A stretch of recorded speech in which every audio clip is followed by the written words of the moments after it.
Adding smoke to a cocktail can be super easy, or a bit of work depending on the method you choose. Happy hour. I'm Dave, the basement bartender. I'm going to test out 5 different ways to add smoke to a cocktail. I'm gonna try techniques with no equipment and no fire, techniques using equipment you probably have at home, and a few different ways to use a fancy schmancy smoking gun. So sit back, have a drink, boop the like and subscribe button, and let's get this thing smoking.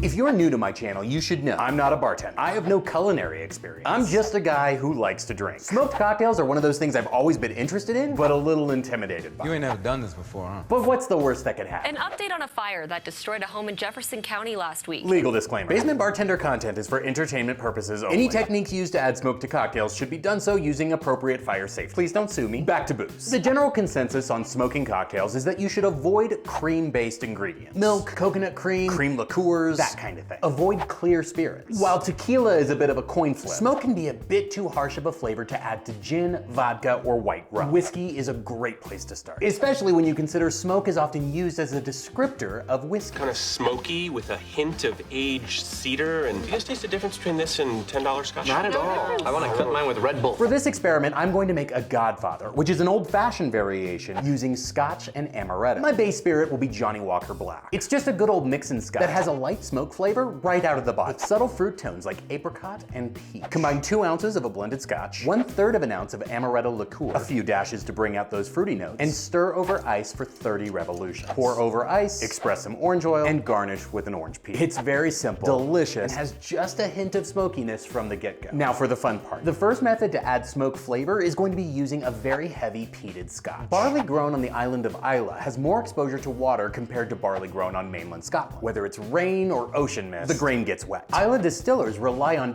peat to dry the barley used for distillation. The peat gives off a very distinct flavor that is often described as smoky. I don't know what inferior swill this is, but I ordered a Lagavulin. It's not smoky at all. So by adding just a teaspoon or 2 of Islay Scotch to the Godfather, we're going to enhance the peaty smoke flavor without actually setting anything on fire. Cheating, definitely cheating. Yeah, it's cheating a bit, but it significantly changes the drink. The subtle fruity notes are dramatically altered. I get a robust smoke flavor, albeit a different type of smoke. Okay, I'm done cheating, but I still want to try a technique that doesn't use any fancy equipment. Let's try smoking a cinnamon stick. Place a cinnamon stick on a fireproof surface and ignite the puppy until it starts smoking. Please don't actually ignite a puppy. This will also work really well with dried herbs, fruit peels, and of course wood chips. Once we've got some decent smoke, place an inverted rocks glass over the top. The smoke will stay in the glass because I was inverted. Let the glass sit while you assemble the cocktail. Then flip, add your ice, and pour. The smoke will dissipate quickly, but you'll get a really nice spicy aroma. And the sediment in the glass will elevate the smoky flavors in the scotch. Does it add any more? Well, maybe not quite as much as I'd hope. Let's try infusing an ingredient with smoke. I'm going to infuse the least infused ingredient in cocktail making, the ice. In your backyard grill or smoker, place an aluminum tray of water, close, and allow smoke to billow for about an hour. Once it's cool, pour the smoke-infused water into your favorite ice mold and let freeze overnight. Assemble your cocktail and use the smoke-infused ice not only for your mixing ice, but for your pour-over ice. Here we move away from enhancing the already existing smoke flavor to adding smoke flavor. While still subtle, I get really nice smoke, which gives this drink a completely different flavor profile. Moving away from the sweetness of the amaretto towards a more savory note. Okay, let's try a smoking gun. Cocktail smoking equipment is all over the place, so it shouldn't be too challenging to find something in any price range. This smoking gun works by igniting wood chips in a chamber, which pushes smoke through a tube, connected to a disc sitting atop my already mixed Godfather cocktail. The smoke will infuse with the cocktail itself. After a few minutes, remove the lid, let the aromatics hit your sense of smell, give her a taste. A lot more smoke, and a lot more flavor coming from the type of wood chips I chose to smoke. I went with oak since Johnny Walker Black already has some really nice oak tones. I wanted to complement what was already in the drink. My last method to add smoke to a cocktail combines the previous two. Smoke-filled ice. I pulled an ice cube out of a mold only 10 hours after I started freezing. That's enough time to freeze the exterior of the cube, but not the inside. I made a hole and evacuated the unfrozen water, leaving me a hollow ice cube. Instead of using a smoking gun to fill a glass, I placed the tube inside the ice cube and added smoke directly to the ice. Place the cube in the glass with the hole downward downward and pour your cocktail over top. Since the ice is quite thin, the walls of the cube will melt rather quickly, releasing the smoke into the liquid rather than sitting on top. You lose some of the aromatics, but you gain a lot more concentrated smoke flavor as you sip. So while a smoking gun isn't required to add smoke to cocktails, my two favorite methods, the smoking gun and the smoke-filled ice, provide a much stronger, more elevated experience than some of the other techniques. If you like this video, I do hope you'll consider clicking the like button, subscribing to the channel, and let me know in the comments which methods you're most excited to try. Please drink responsibly. We'll see you next time. No literal puppies were burned in the making of this video.